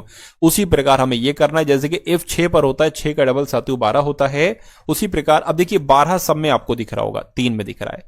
यू होता है 21 पर, 21 का डबल क्या हो जाएगा साथियों? 42 हो जाएगा। तो 12 42 कहां पर है? यहां पर नहीं, यहां पर नहीं, यहां पर भी नहीं है। 12 42 ऑप्शन नंबर डी वाले में है। और जी 7 पर होता है, 7 का डबल 14 हो जाएगा। तो कॉन्सेप्ट आपकी समझ में आ गया, क्या यहां पर लॉजिक लग रहा था वो आपकी समझ में आ गया। बाकी तो सवाल तो बहुत आराम से हो गया। उसके बाद देखिए अगला क्वेश्चन है। अब देखिए यहां पर अगर बात करें साथियों 9 से यहां पर बनाया गया है 50, ठीक है। उसी प्रकार अगर बात करते हैं, इसको देख लीजिए, 11 से बनाया गया है यहां पर 82, कैसे बनाया गया है, और फिर आपको बताना है कि 14 से कौन सा नंबर बनाया जा सकता है, एक बार मुझे बताइएगा, थोड़ा सा ध्यान करके देखिए। वैसे ये 9 अगर 50 की बात करें या 11 और 82 की बात करें, देखिए अगर हम इस 9 में 2 घटाते हैं तो ये 7 आ जाता है, और 7 का स्क्वायर होता है साथियों यहां पर 49, लेकिन ये 49 के आसपास है, तो हमें इसमें 1 जोड़ना पड़ेगा, तो ये नंबर हमें मिलेगा, ठीक है। उसी प्रकार यही लॉजिक जो इसमें लगा है, अगर इसमें लगाते हैं, अगर 42 आ जाता है तो वही लॉजिक हम यहां पर भी फिट कर देंगे। 2 इसमें घटाया था ना हमने, 9 से 7 हुआ, 2 इसमें घटाएंगे 9 आ जाएगा, 9 का स्क्वायर कराएंगे साथ, तो 81 आ जाएगा। अब जैसे इसमें 1 जोड़ा था तो इसमें भी 1 जोड़िए, 1 जोड़ने पर देखिए वही 82 आ गया, तो यही लॉजिक इसमें लगाएंगे। 2 घटाएंगे 14 में से तो 12 आएगा, 12 का स्क्वायर होता है 144, 144 में 1 जोड़ेंगे तो 145 आ जाएगा, 145 आपका ऑप्शन नंबर ए में लिखा हुआ है। तो जिनका आंसर ऑप्शन नंबर ए के साथ है तो बिल्कुल करेक्ट है। उसके बाद देखिए अगला क्वेश्चन साथ आपकी स्क्रीन पर है, देखिए इस क्वेश्चन को और बताइए आपका जवाब क्या होगा।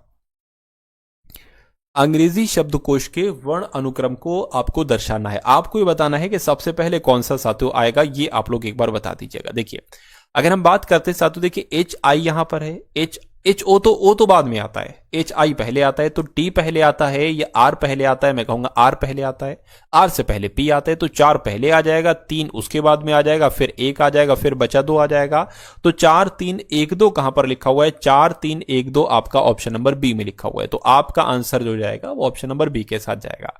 अगला क्वेश्चन साथियों आपकी स्क्रीन पर है, कहा आपसे जा रहा है कि वर्गों के उस समुच्चय का चयन कीजिए जिनके बीच के संबंध को निम्न वेन आरेख के द्वारा सर्वोत्तम रूप से साथियों दर्शाया जा सकता है। चलिए तो कोई दिक्कत नहीं है साथियों, एक ऐसा आरेख था, वो टाइप होना या तैयार होना, यहां पर टाइपिस्ट भूल गया, कोई दिक्कत नहीं, कि कौन सा आपको कर सकता है ये आपको बता। देखिए महिलाएं, ड्राइवर, आर्किटेक्ट, डॉक्टर, करदाता, नर्स, प्रिंटर, है ना, टीवी, वॉशिंग मशीन, ये सब चीजें अलग हैं। कार, वाहन, स्कूटर, तो वाहन के अंतर्गत ये कार और वाहन में आ सकती है, जबकि प्रिंटर एक अलग चीज है, टीवी एक अलग चीज है, वॉशिंग मशीन एक अलग चीज है, तो ये भी तो साथियों अलग अलग ही हैं। तो कुल मिला के इस सवाल का जवाब आपका ऑप्शन नंबर सी होगा। उसके बाद देखिए साथियों अगला क्वेश्चन आपकी स्क्रीन पर है, कह रहे कि मालती विवेक की पत्नी के ससुर की बेटी है, ठीक है, अर्पित नीतू का पोता है और जो के दयाल की पत्नी है, विवेक दयाल का इकलौता बेटा है, सुष्मिता मालती की बहन है, विवेक की पत्नी का अर्पित से क्या संबंध होगा, ये आपसे पूछा जा रहा है। देखिए यहां पर साथियों हम स्टार्टिंग करते, देखिए मालती विवेक की पत्नी के ससुर की बेटी थोड़ा सा कठिन है, रुक जाइए, अर्पित नीतू का पोता थोड़ा सा कठिन है, रुक जाइए, जो दयाल की पत्नी ठीक है, विवेक दयाल का इकलौता बेटा, ये सबसे आसान है, तो सबसे पहले इसको कर लीजिए। तो विवेक जो है ना ये दयाल का बेटा है, तो दयाल की अगर हम बात करते हैं साथियों, दयाल का बेटे का नाम क्या है, दयाल के बेटे का नाम क्या है साथियों, विवेक है, ठीक है, इतनी बात आपकी क्लियर हो गई, दयाल के बेटे का नाम विवेक है। अब यहां पर एक चीज देखिए, दयाल की पत्नी का जिक्र हुआ है, दयाल की पत्नी कौन है साथियों, अर्पित नीतू का पोता है जो दयाल की पत्नी है। तो दयाल की पत्नी की अगर बात करते हैं साथियों, अच्छा अभी रुक जाए, इसको भी एक सेकंड, यहां पर इसको देखिए, यहां पर भी विवेक का जिक्र है, तो विवेक की पत्नी के ससुर की बेटी है। देखिए विवेक की पत्नी की अगर बात करें तो विवेक की पत्नी ये हो गई, विवेक की पत्नी के ससुर कौन होंगे, यही तो होंगे दयाल, तो ये दयाल की विवेक की पत्नी के ससुर की बेटी यानी कि दयाल की बेटी है, तो विवेक की कौन होगी साथ, तो ये बहन होगी और इनका नाम क्या होगा, मालती होगी। ये चीज आपको समझ में आई, पहले हम लोग ये लाइन सॉल्व कर रहे थे, थोड़ी सी दिक्कत लगी तो इस पर आ गए, ये समझ में आई साथियों। देखिए दयाल का बेटा विवेक है और कहा गया है विवेक की पत्नी के ससुर की बेटी है, विवेक के पत्नी के ससुर की बेटी कौन है, मालती है, ठीक है, 2 लाइन सॉल्व हो चुकी हैं। देखिए क्या ये सॉल्व हो सकती है अब या नहीं। अगर यहां पर बात करते हैं साथियों, कहा गया है कि अर्पित जो है ना नीतू का पोता है, अर्पित नीतू का पोता है जो कि दयाल की पत्नी है, दयाल की पत्नी कौन हो जाएंगी साथियों, ये दयाल की पत्नी नीतू हो जाएंगी, ठीक है, तो दयाल की पत्नी कौन होगी, नीतू हो गई, यानी कि विवेक की मम्मी हो गई, ठीक है, नीतू का पोता है, अच्छा नीतू का पोता होगा, यानी कि अगर बात करते हैं साथियों तो ये इन दोनों का है ना, इन दोनों का बेटा होगा, इन दोनों का बेटा कौन होगा साथियों, ये आपसे यहां पर कहा गया है अर्पित होगा, ठीक है, तो अर्पित हो जाएगा, थोड़ा सा एडजस्ट कर लीजिएगा। साफ साफ कहा गया है यहां पर कि अर्पित जो है ना ये नीतू का पोता है, तो नीतू का पोता जो होगा नीतू के बेटे का बेटा होगा। उसके बाद ये भी हो गया, इसको देख लीजिए, विवेक दयाल का इकलौता बेटा है, ये भी हो चुका है। सुष्मिता मालती की बहन है, सुष्मिता की अगर बात करें तो ये मालती की बहन है, ठीक है, कोई दिक्कत नहीं है, यानी कि मालती की बहन हो जाएगी साथियों क्या, सुष्मिता। चलिए सुष्मिता हो गई। यानी कि विवेक की पत्नी का अर्पित से क्या संबंध है, विवेक की पत्नी का, विवेक की पत्नी तो ये हो गई। अर्पित, अर्पित क्या कहेगा इनको, अर्पित तो अपनी मां कहेगा, तो मां कहेगा तो मां कहां पर लिखा हुआ है, ऑप्शन नंबर बी में लिखा हुआ है। ये सवाल समझ में आया साथियों? अगर ना समझ में आया तो इसको एक बार और रिपीट कर लीजिए, थोड़ा सा पीछे करके दोबारा देख लीजिएगा, बहुत अच्छे तरीके से आपकी समझ में आ जाएगा। उसके बाद देखिए अगला क्वेश्चन है, कहा जा रहा है कि जिस तरह अटलांटिक का संबंध महासागर से है उसी तरह पनामा का संबंध क्या होगा। भाई साहब अटलांटिक महासागर है, पनामा नहर है, तो पनामा का नहर से संबंध होगा, आंसर आपका ऑप्शन नंबर बी होगा। उसके बाद देखिए अगला क्वेश्चन आपकी स्क्रीन पर है, देखिए इस क्वेश्चन को और बताइए आपका जवाब साथियों क्या हो सकता है। आपसे कहा जा रहा है कि 7 व्यक्ति हैं P Q R S T U और एक सीधी क्षैतिज पंक्ति में उत्तर की ओर मुंह करके बैठे हुए हैं, ठीक है। 1 2 3 4 5 6 और एक साथियों 7 लोग यहां पर बैठ गए हैं। उसके बाद क्या आपसे कहा जा रहा है, यानी कि यू जो है ना ये आर के बाईं ओर दूसरे स्थान पर बैठा हुआ है और क्यू वी के बाईं ओर दूसरे स्थान पर बैठा है, टी आर के बाईं ओर तीसरे स्थान पर बैठा हुआ है, एस पी के दाईं ओर तीसरे स्थान पर बैठा है। यदि टी किसी एक कोने पर है, यानी कि टी यहां पर भी हो सकता है और टी यहां पर भी हो सकता है। अच्छा यहां पर टी का जिक्र है, देखिए आर के बाईं ओर तीसरे स्थान पर बैठा है टी, तो आर के बाईं ओर बैठा हुआ है, यानी कि टी यहां पर नहीं आएगा, टी अब सिर्फ और सिर्फ यहां पर आएगा, क्योंकि यहां पर साफ कहा गया है कि आर के बाईं ओर तीसरे स्थान पर 1 2 3। अब हम आर को यहां पर बैठा लेंगे क्योंकि कहा गया है कि आर के बाईं ओर तीसरे स्थान पर टी है, तो 1 2 3 तीसरे स्थान पर टी बैठा दिया गया। उसके बाद अगर बात करते कहने कि आर के बाईं ओर दूसरे स्थान पर साथियों यू है, यानी कि आर के बाईं ओर दूसरे स्थान पर यू है, यानी कि यू आपका यहां पर आ जाएगा, ये बात भी क्लियर हो गई, ठीक है ना। यू आर के बाईं ओर दूसरे स्थान पर हो गया है, क्यू वी के बाईं ओर दूसरे स्थान पर है, बाईं ओर दूसरे स्थान पर है, टी आर के, टी जो है ना ये आर के बाईं ओर तीसरे स्थान पर, ये भी हो गया, एस पी के दाईं ओर तीसरे स्थान पर। इसको देखिए पी के दाईं ओर तीसरे स्थान पर एस है, तो अगर हम साथियों क्या पी को यहां पर बैठा लेंगे तो पी का तीसरा स्थान तो यहां पर आएगा, तो हमें पी को यहां पर ही बैठाना होगा। पी के दाएं तीसरे स्थान पर 1 2 3 एस बैठेगा, पी के दाएं तीसरे स्थान पर, ठीक है, कोई दिक्कत नहीं। उसके बाद कहा जा रहा था कि क्यू जो है ना ये वी के बाईं ओर दूसरे स्थान पर है, तो वी के बाईं ओर, वी को हम यहां पर बैठा लेंगे क्योंकि वी के बाईं ओर दूसरे स्थान पर क्यू है, तो क्यू यहां पर आ जाएगा। 7 के 7 लोग बैठ चुके हैं। सवाल में पूछा जा रहा है दूसरे कोने पर कौन बैठा है। यहां पर बताया गया था पहले कोने पर तो टी बैठा है, दूसरे कोने पर कौन बैठा है, वी बैठा है, तो वी आपके सवाल का बिल्कुल सही जवाब हो जाएगा। उसके बाद देखिए अगला क्वेश्चन आपकी स्क्रीन पर है, ये मैं साथियों बना देता हूं आपके लिए। देखिए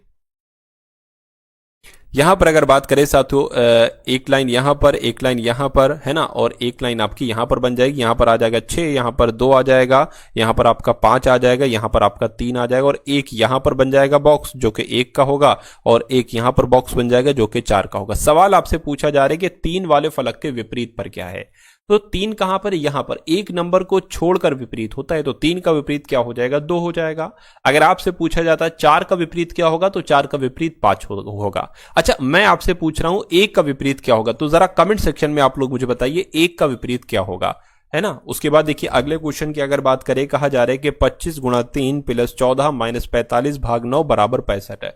दिए गए समीकरण को सही करने के लिए किन दो संख्याओं को आपस में बदला जाना चाहिए, है ना। चलिए तो अगर हम 14 की जगह पर 28 और 28 की जगह पर 14 रखें तो क्या ये 65 आ सकता है। देखिए 28 है तो 28 की जगह पर 14 आ जाएगा, गुणा 3 का 3 रहेगा, फिर 14 आ गया, 14 की जगह पर 28 हो जाएगा, माइनस 45 हो जाएगा, भाग आपका 9 हो जाएगा, बराबर आपका 65 हो जाएगा। अगर इसको साथ हम सॉल्व करें तो कैसे सॉल्व करेंगे, देखिए 9 से कट होगा 45, 9 पंजे 45 हो जाएगा, 28 आ जाएगा और प्लस आपका कितना 14 3 आपका 42 हो जाएगा, 42 प्लस 28 कितना होता है, यहां पर अगर बात करें 70 होता है, 70 माइनस 5 65 बराबर 65 आ चुका है और 65 आ चुका है, तो यही आपका जवाब हो जाएगा। उसके बाद देखिए अगला क्वेश्चन सा तो आपके स्क्रीन पर है, आपसे कहा जा रहा है कि ADIJ से ES बनाया गया है, मतलब 4 लेटर से 2 लेटर बना दिए गए। BDGH से क्या बनाया जा सकता है, इन 4 लेटर से कौन से 2 लेटर यहां पर बन सकते हैं। देखिए अगर हम इन दोनों को जोड़ देते, ए आता है 1 पर और डी आता है 4 पर, तो 1 और 4 होते हैं 5, और ई भी तो भाई साहब 5 नंबर पर आता है। उसी प्रकार आई आता है 9 नंबर पर, जे आता है 10 नंबर पर, तो टोटल 19 हो गए। तो एस भी तो साथियों 19 नंबर पर आता है, समझ गए। तो उसी प्रकार साथियों बी 2 नंबर पर, डी 4 नंबर पर, यानी कि 6 हो जाएंगे, और 6 पर आता है एफ, और जी 7 नंबर पर, एच 8 नंबर पर, 15 पर आता है ओ, यानी कि एफ ओ कहां पर लिखा हुआ है, एफ ओ आपका ऑप्शन नंबर सी में लिखा हुआ है। साथियों अगर आपने इस वीडियो को अभी तक लाइक नहीं किया तो लाइक का बटन दबा दीजिए। चैनल पर अगर नए हैं चैनल को सब्सक्राइब करके बेल आइकन पर क्लिक करके ऑल जरूर क्लिक कर लीजिएगा, क्योंकि तभी आपके पास नोटिफिकेशंस के साथ वीडियोस पहुंच पाएंगी, ठीक है ना। चलिए, एक निश्चित कोड भाषा में टारगेट को क्या लिखा जाता है साथियों, अगर बात करें UBSHFU लिखा जाता है, FLOW को क्या लिखा जाता है, GMPX लिखा जाता है। उसी कोड भाषा में MACROS को क्या लिखा जाएगा, तो इसमें तो कुछ नहीं है साथियों। T के बाद U आता है, A के बाद B आता है, T के बाद U आता है, F के बाद G आता है, O के बाद P आता है, यानी कि सब में एक एक बढ़ाना है यहां पर। तो अगर एक बढ़ाएंगे, देखिए M के बाद N आता है, तो N एक तो यहां पर है, एक यहां पर है। ए के बाद बी आता है ना कि जेड आता है, तो ये नहीं होगा, यानी कि हमारा जवाब ऑप्शन नंबर डी होगा। अगला क्वेश्चन देखिए आपकी स्क्रीन पर है, आपसे कहा जा रहा है कि यदि एक ईंट की माप जो है ना 28 सेंटीमीटर, 18 सेंटीमीटर और 6 सेंटीमीटर है, तो 21 मीटर लंबी, अब यहां पर मीटर हो गया, ध्यान दीजिएगा, तो 21 मीटर 12 मीटर ऊंची, 21 मीटर लंबी, 12 मीटर ऊंची और 36 सेंटीमीटर मोटी दीवार बनाने के लिए कितनी ईंटों की आवश्यकता होगी। इसमें से बड़े नंबर कौन से हैं, ये छोटे नंबर हैं, ये बड़े नंबर, क्योंकि मीटर ज्यादा बड़ा होता है, सेंटीमीटर छोटा होता है। तो कुल मिला के अगर बात करते साथियों, ये आपको क्या इसको ऊपर रखना है और इसको नीचे रखना है, भाग आपको दे देना है ना। लेकिन सेंटीमीटर में कहा गया है, तो सेंटीमीटर इसको भी साधु कर लेंगे। अगर 21 मीटर इसको सेंटीमीटर में बदलेंगे तो 100 से गुणा कर देंगे, यानी कि 2100 सेंटीमीटर हो गया, ठीक है, कोई दिक्कत नहीं। उसके बाद ये देखिए 12 मीटर है, 12 गुणा 100, ये 1200 सेंटीमीटर हो गया। अच्छा, ये तो ऑलरेडी 36 सेंटीमीटर, तो इसको बदलने की जरूरत नहीं है। बाकी ये 28 सेंटीमीटर गुणा 18 सेंटीमीटर गुणा 6 सेंटीमीटर यहां पर आ जाएगा। इसको कैलकुलेट कर लीजिए साथ, तो आपका आंसर आपके सामने आ जाएगा। चलिए, तो अगर सातों इसको हम लोग कट करें, 18 एकम 18, 18 दूना 36 हो जाएगा, 2 से कटेगा सातों 3 हो जाएगा, 3 से कटेगा 3 चौक आपका 12 हो जाएगा, 4 से कटेगा 4 सत्ते 28 हो जाएगा, है ना, और 7 से कटेगा 3 आ जाएगा, तो 300 और 100, यानी कि यहां पर अगर बात करें 30,000 आपका जवाब हो जाएगा। यानी कि कितनी ईंटें चाहिए होंगी, 30,000 ईंटें चाहिए होंगी। राइट आंसर आपका ऑप्शन नंबर सी होगा। उसके बाद देखिए अगला क्वेश्चन आपकी स्क्रीन पर है, देखिए और बताइए आपका जवाब क्या होगा। आपसे कहा जा रहा है कि एक व्यक्ति ने एक कार 3,80,000 में बेची और उसे 5% की हानि हुई, 15% का लाभ प्राप्त करने के लिए कार का विक्रय मूल्य कितना होना चाहिए। यानी कि कहने का मतलब यह है कि जब 3,80,000 रुपए में उस कार को बेचा गया तो 5% की हानि हुई, यानी कि 5% की हानि हुई कि उस कार को 95% में बेचा गया होगा। तो 95% की वैल्यू 3,80,000 है, कहा जा रहा है कि 15% का लाभ चाहिए। तो भाई साहब 100% में तो आपने ली होगी, आपको उसको 115% में बेचना होगा, तभी तो 15% का लाभ हो पाएगा। तो 95% की वैल्यू 3,80,000 है, 115% की वैल्यू निकाल लीजिए, कोई दिक्कत नहीं है। अगर 95 नीचे ले आएंगे तो ये 1% की वैल्यू होगी, 115% की वैल्यू निकालना है तो 115 से गुणा कर दीजिए, आपको पता चल जाएगा 115% की वैल्यू, यानी कि 15% के लाभ से अगर वो वस्तु बेची जाती है तो कितने रुपए में बिकेगी। इसको साथों कैलकुलेट कर लीजिए, बाकी कोई आपके यहां पर दिक्कत नहीं है। चलिए,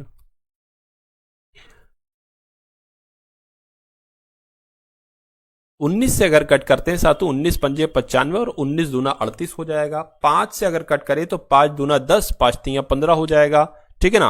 अगर बात करते हैं अब 23 दूना 46 हो जाएगा, 46 और ये 4 जीरो इसमें लग जाएंगे, यानी कि 4,60,000 आपका जवाब आ जाएगा। और 4,60,000 कौन से ऑप्शन में, ऑप्शन नंबर सी वाले में है। तो जिनका आंसर ऑप्शन नंबर सी है तो बिल्कुल करेक्ट है। अगला क्वेश्चन आपकी स्क्रीन पर है, देखिए इस क्वेश्चन को और सतही बताइए आपका जवाब क्या हो सकता है। एक कार पहले 272 किलोमीटर की दूरी 40 किलोमीटर प्रति घंटा की औसत चाल से तय करती होगी, है ना, ये लिखा हुआ है। अगले 85 किलोमीटर की दूरी 50 किलोमीटर प्रति घंटा की औसत चाल से तय करती होगी। तो पूरी यात्रा के लिए औसत चाल आपसे पूछी जा रही है। तो औसत चाल साथ तो यहां पर आपको बताना है। अच्छा, औसत चाल की अगर बात करें तो औसत चाल की अगर हम लोग यहां पर बात करें तो औसत चाल बराबर क्या होता है, चाल बराबर तो वही होगा ना, दूरी बटे समय। तो औसत चाल पूछा गया है तो साथ यहां पर कुल दूरी आ जाएगी, क्या आ जाएगी, कुल दूरी और बटे कुल समय आ जाएगा, है ना, कुल दूरी बटे कुल समय यहां पर आ जाएगा। चलिए कोई दिक्कत नहीं। अच्छा यहां पर एक चीज आप लोग थोड़ा सा ध्यान दीजिए, दो तरह की दूरियां, एक दूरी है 272 किलोमीटर और एक दूरी है 85 किलोमीटर। तो कुल दूरी कैसे होगी, 272 प्लस 85, ये तो कुल दूरी आपको पता चल गई। अच्छा अब कुल समय आपको पता करना है, लेकिन समय बराबर क्या होता है, समय बराबर होता है साथियों दूरी बटे चाल, दूरी बटे चाल होता है। तो यहां पर दूरी है और चाल है, तो इनको कैलकुलेट करके पहला समय निकाल लीजिए और फिर इनको कैलकुलेट करके दूसरा समय निकाल लेंगे आप लोग। तो सबसे पहले क्या करेंगे, समय निकालने के लिए 272 बटे 40 ये इसको कैलकुलेट करिए और उसके बाद साथियों 85 बटे 50 इसको आपको कैलकुलेट करना है। चलिए तो 4 एकम 4, 4 पंज 20, 4 छंग आपका 24 हो जाएगा, 4 छंग 24 हो गया, 3 जाएगा, 4 अट्ठे आपका 32 हो जाएगा, जीरो से हटेगा पॉइंट लग जाएगा। तो एक तो समय आपका आया है 6.8, दूसरे समय की अगर बात करें 5 एकम 5, 5 एकम 5, 5 सत्ते 35, जीरो हटाएंगे पॉइंट लग जाएगा तो 1.7। तो अब आपके पास सामने कुल दूरी भी आ गई है और कुल समय भी आ चुका है, इसको आप कैलकुलेट करके आंसर निकाल दीजिए। देखिए 5 2 7 हो जाएगा, 8 7 15 हो जाएगा और आपका ये 3 आ जाएगा, 357 यहां पर आ गया। इसको अगर प्लस करोगे तो ये भी आपका 15 आ जाएगा और ये आपका 7 8 85 आ जाएगा। इतनी बात क्लियर है। अब देखिए इस पॉइंट को हटाकर जीरो बढ़ा लेंगे, हम जीरो बढ़ा लेंगे तो इसको कैलकुलेट कर लीजिए, आंसर आपका बहुत आराम से आ जाएगा। 5 एकम 5, 5 सत्ते 35 हो जाएगा, 5 सत्ते 35, 5 एकम 5 और जीरो लग जाएगा। ठीक है ना, इतनी बात सातों क्लियर है। 17 एकम 17 और 17 चौक कितने हो जाएंगे, 17 पंजे करेंगे 85 हो जाएगा, तो 17 चौक आपके 68 हो गया। उसके बाद कितना बचेगा साथियों, 68 हो गया, 3 बचेगा 30 हो जाएगा, 17 दूना 34 होता है तो 17 एकम रखेंगे, 17 एकम 17, अब कितना आएगा तो साथियों 13 बचेगा, पॉइंट लगेगा, जीरो बढ़ेगा अब यहां पर। तो 41 से ऊपर आंसर आएगा, 41 से ऊपर आंसर, देखिए 42 पॉइंट तो नहीं आएगा, 41 से ऊपर आंसर आपका 42 ही हो जाएगा और 42 ऑप्शन नंबर डी में लिखा हुआ है। उसके बाद देखिए इससे तो अगले नंबर का क्वेश्चन आपकी स्क्रीन पर है। कहा जा रहा है कि मोहन और रमेश मिलकर एक कार को 15 दिनों में पूरा कर सकते हैं। यानी कि अगर दो लोग यहां पर हैं, मोहन है और साथियों रमेश है, ये दोनों अगर किसी कार्य को करते हैं ना तो 15 दिन में साथियों उसको कंप्लीट कर देते। कहा जा रहा है कि मोहन रमेश से 50% अधिक कुशल है। मोहन रमेश से 50% अधिक कुशल है, इसका मतलब क्या हुआ है ना, अगर साथियों ये मान लीजिए 50% अधिक कुशल है, अगर इसकी क्षमता 100 है तो इसकी क्षमता कितनी हो जाएगी, 150 हो जाएगी, 50% अधिक है ना मोहन रमेश से। ठीक है, तो अगर ये क्या हो गई, ये साथियों क्षमता का हमने यहां पर अनुपात निकाला। अच्छा अनुपात अगर बात करें तो 0 से 0 कैंसिल, 5 दूना 10 और 5 तियां 15, यानी कि अगर मोहन कोई काम 3 करता है, मोहन कोई काम 3 करता है तो रमेश साथियों 2 काम करेगा। ठीक है, कोई दिक्कत नहीं है। अच्छा ये दोनों एक दिन में कितना काम करेंगे, ये दोनों एक दिन में 5 काम करेंगे, क्योंकि मोहन एक दिन में 3 कर रहा है तो रमेश एक दिन में 2 कर रहा है, दोनों लोग मिलकर 5 काम करेंगे और डेली। और यहां पर कहा गया है कि अगर दोनों मिलकर किसी काम को 15 दिनों तक करते हैं तो वो काम कंप्लीट हो जाता है। 15 पंजे 75, यानी कि टोटल काम कितना होगा, 75 काम होगा, तभी तो साथियों 15 दिन में ये दोनों मिलकर इस अनुपात से खत्म कर पाएंगे। अब टोटल काम हमें पता चल गया है साथियों 75 है। कह रहे कि अकेले मोहन द्वारा अगर ये कार्य किया जाए तो इसको कितना समय लगेगा। मोहन अगर इसको कर रहा है तो डेली वो 3 काम करता है, तो 3 से साथियों इसको भाग दे दो, कितना 3 दूना 6, 3 पंजे 15, यानी कि 25 दिन का समय लगेगा। तो 25 दिन कहां पर लिखा हुआ है, एक वस्तु का अंकित मूल्य 400 रुपए था कि तो दुकानदार ने 25% और 15% की दोहरी छूट दी, यानी कि 2 छूट दी है, उसने वस्तु को कितने रुपए में बेचा। तो 400 रुपए अगर मूल्य है, इस पर 25% की छूट दी गई तो 75% में इसको बेचा गया।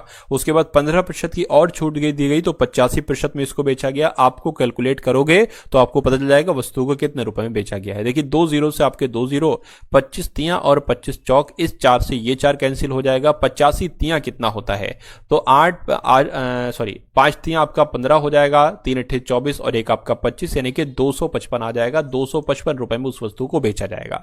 उसके बाद देखिए अगला क्वेश्चन आपकी स्क्रीन पर है। कहा जा रहा है कि 2 धनात्मक संख्याओं का अनुपात 3x और 4x है। ठीक है, यदि उनके घनों का योग अगर, यानी कि इनके अगर घन कर देते हैं, घन मतलब क्यूब कर देते, 3x का क्यूब प्लस और उनको योग भी देते हैं, योगफल कर देते हैं इसका क्यूब, तो यहां पर जो आता है वो 728 आता है, ऐसा यहां पर बताया गया है। तो यानी कि इन दोनों संख्याओं का योग क्या होगा, यानी कि 3x प्लस 4x कितना होता है 7x, तो कुल मिला के 7x की वैल्यू आपको बताना है। देखिए अगर हम यहां पर बात करते हैं सातु 3x क्यूब, तो 3 3 9 9 3 27, ये आपका 27x क्यूब हो गया, प्लस 4 चौक 16, 16 चौक 64, यहां पर आपका कितना हो जाएगा साथियों 64x क्यूब हो जाएगा, बराबर 728 आ जाएगा। 27x cube plus 64x cube दोनों को जोड़ दीजिए तो कितना आ जाएगा साथियों, यहां पर 4 और 7 11 आ जाएगा, और यहां पर ये आपका 7 हो गया 8 9, यानी कि 91x क्यूब हो जाएगा, बराबर 728 हो जाएगा। उसके बाद देखिए x क्यूब बराबर 728 बटे में आ जाएगा, ये पूरा सातु 91 यहां पर आ जाएगा। इतनी बात क्लियर है, ठीक है ना। चलिए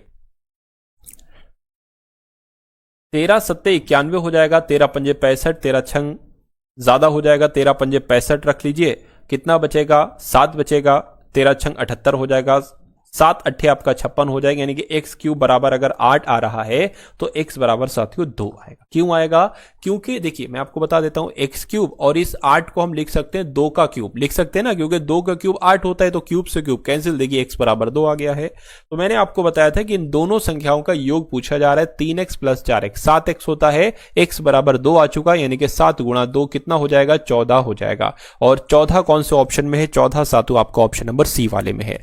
चलिए अगला क्वेश्चन हम लोग देख लेते हैं। देखिए इस क्वेश्चन को और बताइए आपका जवाब क्या हो सकता है। आपसे कहा जा रहा है कि व्यक्ति के वेतन में 15% की वृद्धि की जाती है और उसके बाद 15% की कमी की जाती है, उसके वेतन में हुआ शुद्ध परिवर्तन कितना होगा बताइए।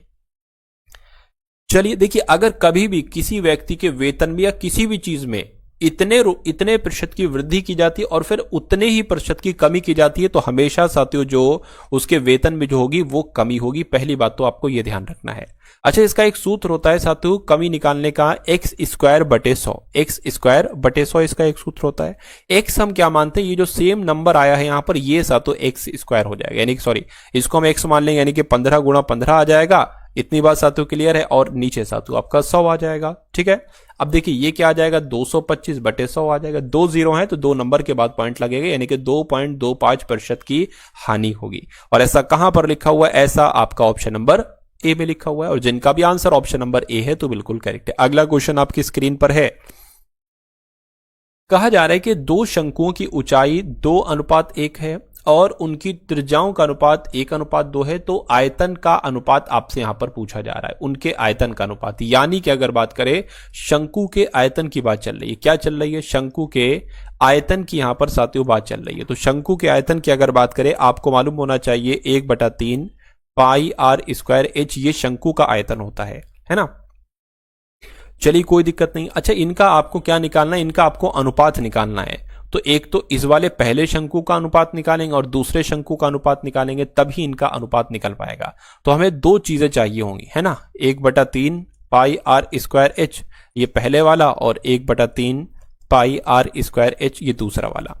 देखिए 1/3 है ना पाई आ जाएगा, और यहां पर आर क्या है, यानी कि पहले आर की अगर बात करें तो पहला आर त्रिज्याओं का अनुपात 1 हो जाएगा, तो 1 गुणा 1 हो जाएगा। ऊंचाई की अगर बात करें तो ऊंचाई कितनी है साथ, तो ऊंचाई आपकी 2 है, तो 2 हो जाएगा बटे दूसरा अनुपात देखिए 1/3 पाई। अब इसका दूसरा वाला आर क्या है 2 है, तो 2 गुणा 2 हो जाएगा, 2 गुणा 2 हो गया, और इसकी ऊंचाई क्या है, ऊंचाई साथ तो इसकी 1 है।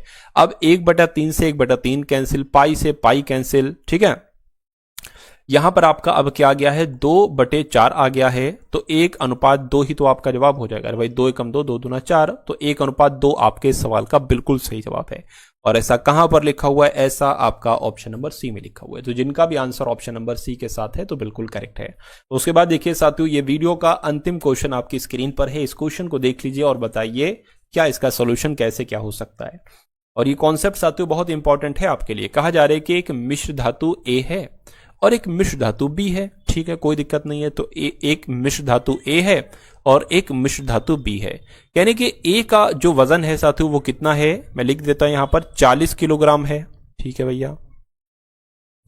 ए की अगर बात करें तो 40 किलोग्राम है, और बी की अगर हम बात करते हैं तो 63 किलोग्राम का साथियों इसका वजन है। पहली बात यहां पर क्लियर हो गई। उसके बाद कहा जा रहा है कि अच्छा, इन दोनों को मिलाया जाता है क्या? अच्छा ठीक है, इन दोनों को मिला दिया जाता है। कह रहे कि मिश्र धातु ए में लेड और टिन है और इनका अनुपात 2:3 है, यानी कि इसमें दो चीजें हैं, इसमें लेड भी है और साथियों टिन भी है। और लेड का अनुपात अगर 2 है तो टिन का अनुपात यहां पर 3 होगा। उसके बाद इसकी बात आई है मिश्र धातु बी की, इसमें क्या है, इसमें टिन है, इसमें टिन है और क्या है, इसमें तांबा है। इसमें टिन और तांबे का अनुपात 2:5 है, तो अगर टिन 2 है तो तांबा साथियों 5 होगा। तो कह रहे कि नई मिश्र धातु अगर हम इन दोनों को मिला जुला कर मिश्रण कर दे और एक नई मिश्र धातु बनाए तो उसमें टिन की मात्रा कितनी होगी, ये वाला टिन और ये वाला टिन, इसकी मात्रा आपसे पूछी जा रही है।